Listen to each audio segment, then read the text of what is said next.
या छोट्याशा गाडीत प्रॉक्सिमिटी लॉक अनलॉक फीचर आहे, ज्याने गाडीच्या जवळ गेल्यावर ऑटोमॅटिक अनलॉक होते. MG कॉमेटमध्ये 10.25 इंचाचे 2 कनेक्टेड स्क्रीन दिलेले आहेत, ज्यामुळे कॉकपिट अधिक स्मार्ट आणि प्रीमियम वाटते. आहे ना खास फीचर्स या गाडीमध्ये? मग चला जाणून घेऊया बाकीची सविस्तर माहिती. डिटेल व्हिडिओ सुरू करूया.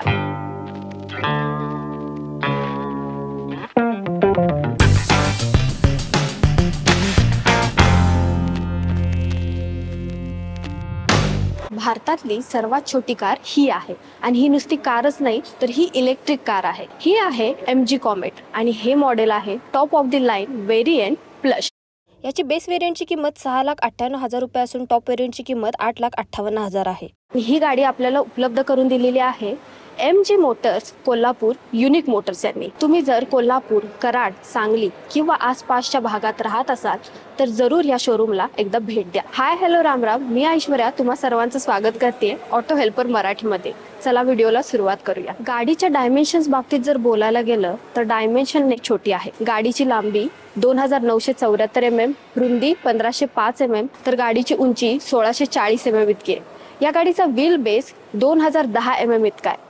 कॉमेटचा टर्निंग रेडियस हा 4.2 मीटर इतका आहे, त्यामुळे ही गाडी छोट्याशा गल्ली बोळातून सुद्धा आरामशीर निघते. गाडीच्या सेफ्टी बाबतीत जर तुम्ही जाणून घेण्यास उत्सुक असाल तर यामध्ये high strength vehicle body with 17 hot stamping panels दिलेले आहेत, ज्याने कार कॅप्सूल सेफ बनते. कॉमेट समोरून नव्या जमान्याची फ्युचरिस्टिक कार वाटते. गाडीचं मटेरियल हे मेटलचं आहे. ग्लास एरिया सुद्धा खूप मोठा दिलेला आहे, ज्यावर 2 वायपर्स तुम्हाला मिळतात. इथे खाली छोटंसं बोनेट सुद्धा दिलेलं आहे. फ्रंटला मोठी होरायझन कनेक्टेड LED लाईट दिलेली आहे. मध्यभागी चार्जिंग सॉकेट जे अशा प्रकारे ओपन होतं. चार्जिंग सुविधा, टाइम या बाबतीत आपण पुढे बोलणारच आहोत. यावर असलेला MGचा लोगो रात्री चमकतो. LED हेडलॅम्प सेटअप या ठिकाणी दिलेले आहेत. गाडी टर्न इंडिकेटर्स खाली आडवे दिलेले आहेत. ही जाळी AC एअर इंडेक्स साठी दिलेली आहे. आता चला जाणून घेऊया साईडच्या भागाबद्दल. कॉमेट साईडने बॉक्सी आहे. ही डिझाईन कुरूप नाही, क्यूट वाटते. लोक अगदी या गाडीकडे वळून वळून पाहतात. गाडीमध्ये टायर 145/70 R12 चे दिलेले आहेत. हे टायर ट्यूबलेस आहेत आणि TPMS यामध्ये दिलेले आहेत. टायर जरी छोटे वाटत असले तरी शहरातील छोटे छोटे खड्डे आरामशीर शोषले जाऊ शकतात. पुढे डिस्क आणि पाठीमागे ड्रम ब्रेक्स या गाडीमध्ये दिलेले आहेत. टॉप व्हेरियंटमध्ये सुद्धा स्टील रिम तुम्हाला या गाडीत मिळते, ज्यावर स्टायलिश कॅप दिलेले आहेत. अलॉय व्हील्स असल्याचेच हे भासवतात. ग्राउंड क्लिअरन्स अराउंड 165 mm या गाडीमध्ये दिलेला आहे. ORVMs इलेक्ट्रिक ॲडजस्टेबल आहेत, पण मॅन्युअली म्हणजे हाताने बंद करावे लागतात. 2 डोअर कार ही आहे. यावर व्हर्टिकल डोअर ओपनर्स दिलेले आहेत. महत्त्वाची बाब ही आहे की दोन्ही बाजूस रिक्वेस्ट बटन दिलेले असल्याने दोन्ही बाजूने कारमध्ये शिरणे एफर्टलेस होते. विंडो ग्लास एरिया सुद्धा या गाडीमध्ये मोठा दिलेला आहे. मागे हटकी अशी विंडो सुद्धा या गाडीमध्ये दिलेली आहे. MG कॉमेट पाठीमागून सुद्धा खूप फ्युचरिस्टिक वाटते. टेलगेट अगदी सपाट दिलेले आहेत. डिफॉगर सुद्धा या गाडीत दिलेला आहे. काच सरळ आणि सपाट असल्याने वायपरची गरजच पडत नाही आणि हिला दिलेला देखील नाहीये. Connected parallel step tail lamp इथे दिलेले आहेत. इथे खाली तुम्हाला टेल लॅम्प दिलेले आहेत. या ठिकाणी रिव्हर्स कॅमेरा सुद्धा दिलेला आहे. बंपरवर तुम्हाला इथे 2 पार्किंग सेन्सर सुद्धा मिळत आहेत. टेल गेट ओपन करण्यासाठी इथे खाली रिक्वेस्ट बटन सुद्धा तुम्हाला मिळालेले आहे. अशा प्रकारे टेल गेट ओपन केले जाते. बूटमध्ये तुम्हाला छोटीशी जागा दिलेली आहे, ज्यामध्ये तुम्हाला लॅपटॉप बॅग सुद्धा ठेवता येते. हे सीट्स 50-50 स्प्लिट आहे, ज्यांना आडवे पाडून स्पेस सुद्धा वाढवता येते. चला आता आत जाऊन गाडीच्या टेक्नॉलॉजीची माहिती घेऊया, तसेच कॅबिनचा स्पेस कसा आहे ते सुद्धा दाखवते. ही आहे MG कॉमेटची की. ही ऍपल एअरपॉड्स जे असतात त्याप्रमाणे की आहे. ऍपल इन्स्पायर्ड त्याला म्हणू शकतो आपण. तर इथे अनलॉक बटन, लॉक बटन आणि हे बूट ओपन करण्याचं आहे. हे दाबून धरलं की बूट अनलॉक होतं. तिथे जाऊन मॅन्युअली तुम्हाला वर्क करावं लागतं. अशा प्रकारे की तुम्हाला या गाडीमध्ये दिली जाते. गाडीचे डोर्स खूप मोठे आहेत. यावर कोणतेही बटन दिलेले नाहीये. बॉटल होल्डर सुद्धा इथे दिलेला नाहीये. इथे 3 कंपार्टमेंट डॉक्युमेंट किंवा मोबाईल ठेवण्यासाठी दिले असावेत.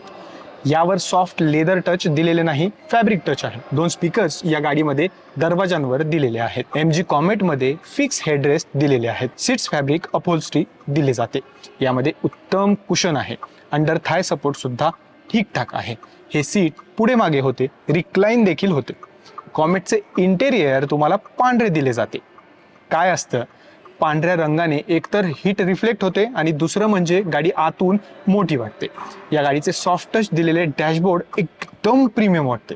कॉस्ट कटिंग अजिबात या गाडीमध्ये नाहीये किंवा पॅनल गॅप्स नाहीयेत. कुठेच उकडलेले पॅनल्स तुम्हाला या गाडीमध्ये बघायला मिळत नाहीत. कॉमेटमध्ये 2 फ्रंट एअरबॅग इन्स्टॉल केलेले आहेत. बाकीचे सर्व सेफ्टी फीचर्स तुम्ही आता तुमच्या स्क्रीनवर वाचू शकता किंवा स्क्रीनशॉट त्याचा घेऊ शकता. या गाडीत कुठेच स्टार्ट स्टॉपचं बटन तुम्हाला दिसणार नाही. अनेकांचा संभ्रम असा होतो की गाडी स्टॉप कशी करायची. त्यासाठी इथे बोनेट ओपनरच्या साईडला बटन दिलेले आहे. तिथे तुम्ही स्टॉप करू शकता किंवा गाडीच्या बाहेर जाऊन तुम्ही गाडी लॉक केली तर ऑटोमॅटिकली लॉक होते.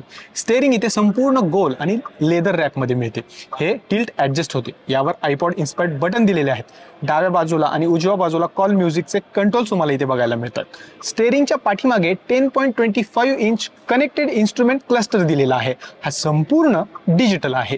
यामध्ये गाडीची range, battery status, modes, speed, trip यांची माहिती मिळते. उजव्या बाजूला इथे खाली हेडलॅम्प लेवलर दिलेला आहे. TPMS तुम्ही इथनं रिसेट करू शकता, त्याचं बटन आहे. ORVM कंट्रोल्स या ठिकाणी दिले जातात. मध्यभागी इथे जर तुम्ही पाहिलं तर 10.25 इंच इन्फोटेनमेंट सिस्टीम दिलेली आहे. यासोबत 2 स्पीकर्स दिलेले आहेत. यामध्ये ॲपल कारप्ले आणि अँड्रॉइड ऑटो वायरलेसली चालते. इतकेच नाही तर इंग्लिश व्हॉइस असिस्टंट देखील गाडीत दिलेला आहे. ही कार इंटरनेट कनेक्टेड आहे, त्यामुळे किती ॲडव्हान्स असेल हे वेगळं सांगायला नको. रिव्हर्स कॅमेरा क्लिअरिटी तुम्ही आता स्क्रीनवर पाहू शकता. यामध्ये मिळणारे सर्व स्मार्ट फंक्शन्स आणि फीचर्स तुमच्या स्क्रीनवर तुम्ही वाचू शकता. इथे खाली AC कंट्रोलचे बटन दिसतात. ड्रायव्हिंग मोड बदलण्याचे बटन इथे दिलेले आहे. 12 वोल्ट पॉवर आउटलेट आणि चार्जिंग पोर्ट इथे खाली दिले जातात. 2 हुक त्याच्या साईडला तुम्ही पाहू शकता. तिथे पिशवी अडकवता येते. ग्लो बॉक्स या गाडीमध्ये मिळत नाही, पण इथे डॅशबोर्डवर छोटासा स्पेस जो आहे तो दिलेला आहे. कप होल्डर देखील तुम्हाला इथे पाहायला मिळतो. खाली जर पाहिलं तर इथे संपूर्ण भाग मोकळा दिलेला आहे. इथे या ठिकाणी डायल नॉब दिलेला आहे. यामध्ये चार्जिंग, ड्राईव्ह, न्यूट्रल, रिव्हर्सचे मोड दिलेले आहेत. त्याच्या मागे इथे पॉवर विंडो बटन दिलेले आहेत. यामध्ये driver side auto up and down तर पॅसेंजरसाठी फक्त ऑटो डाऊन हे फीचर दिलेले आहे. हा पारंपरिक हँडब्रेक इथे देण्यात आलेला आहे. वर केबिन मध्ये लॅम्प LED मध्ये दिलेला आहे. मॅन्युअल IRVM इथे तुम्ही पाहू शकता. सगळ्यात आवडलेली गोष्ट या गाडीतली कुठली तर ती म्हणजे पार्किंग हजार्ड लाईटचे बटन इथे वर दिलेले आहे, जे ॲक्सेसिबल आहे. हे ऑन ऑफ करणे खूपच सोपे आहे. या ठिकाणी तुम्हाला 2 मोठे सनवायझर्स दिलेले आहेत. याची क्वालिटी सुद्धा उत्तम आहे आणि इथे 2 व्हॅनिटी मिरर दोन्ही साईडला देण्यात आलेले आहेत. आता जाऊया पाठीमागे आणि बघूया की पाठीमागची स्पेस कशी आहे. मागच्या रो मध्ये जाण्यासाठी 2 मार्ग आहेत. एक म्हणजे डाव्या बाजूने आणि दुसरं म्हणजे उजव्या बाजूने ड्रायव्हरच्या साईडने. मागे देखील इथे तुम्ही बघू शकता की हेडरेस्ट फिक्स आहे. कुशन सुद्धा इथे उत्तम आहे. सेफ्टीसाठी 3 पॉइंट सीट बेल्ट इथे देण्यात आलेला आहे. इथे मागे जे मॅगझिन पॉकेट्स आहेत ते तुम्ही इथे पाहू शकता. आता जर माझ्या उंचीप्रमाणे, माझ्या उंचीच्या रेफरन्सने जर इथे पाहिले तर थोडासा अंडर थाय सपोर्ट माझ्यासाठी कमी आहे. कमी उंचीवाल्यांना इथे चांगला सपोर्ट मिळू शकतो कदाचित, पण मला तरी इथे कमी आहे. आणि पायाची जी पोझिशन आहे ती थोडीशी अपराईट आहे. पाठीमागचा रिक्लाइन अँगल किंवा बॅकचा सपोर्ट आहे तो उत्तम आहे आणि डोक्याला सुद्धा भरपूर स्पेस आहे. 6 फूट माझी उंची आहे, तरी देखील तुम्ही पाहू शकता की इथे बऱ्यापैकी स्पेस मला मिळतो. सिटीसाठी, राईडसाठी इथे ठीकठाक आहे. आपण बसू शकतो आणि 2 जण इथे माझ्यासारखे आरामशीर मावू शकतात. चला आता बघूया गाडीमध्ये काय मोटर आणि बाकीचे स्पेसिफिकेशन्स दिलेले आहेत. MG कॉमेट नॅनोप्रमाणेच रिअर व्हील ड्राईव्ह आहे. रिअर व्हील ड्राईव्हमुळे चांगला टॉर्क आणि उत्तम ॲक्सेलरेशन मिळते. हाय स्पीडमध्ये प्रिसाइसली कॉर्नरिंग करता येते. घाट किंवा चढावरती पॉवर चांगली मिळते. हे सगळे फायदे रिअर व्हील ड्राईव्हचे या गाडीमध्ये मिळतात. या गाडीमध्ये परमनंट मॅग्नस सिंक्रोनस मोटर दिलेली आहे, जी 42 PS पॉवर आणि 110 Nm टॉर्क जनरेट करते. टॉप स्पीड 100 km/तास इतका आहे. गाडीत सेंटरला खाली 17.3 kWची लिथियम आयन बॅटरी इन्स्टॉल केलेली आहे. ही बॅटरी प्रिस्मॅटिक सेल्सने बनलेली आहे, म्हणजे LFP प्रकारची ही बॅटरी आहे. या बॅटरीचे चार्ज सायकल्स 5000 ते 50,000 पर्यंत असू शकतात. म्हणजे जर 200 किलोमीटर रेंज आणि कमीत कमी 5000 सायकल्स जर पकडले तर ही गाडी आरामशीर 10 लाख किलोमीटर चालेल, म्हणजे लाईफ टाईमच म्हणा. त्यात या गाडीत फास्ट चार्जिंगची सुविधा नाही, त्यामुळे बॅटरीची लाईफ अजून वाढते. असो, एका चार्जमध्ये ही गाडी 230 किलोमीटरची रेंज देते. एअरॅक सर्टिफाईड रेंज आहे ही.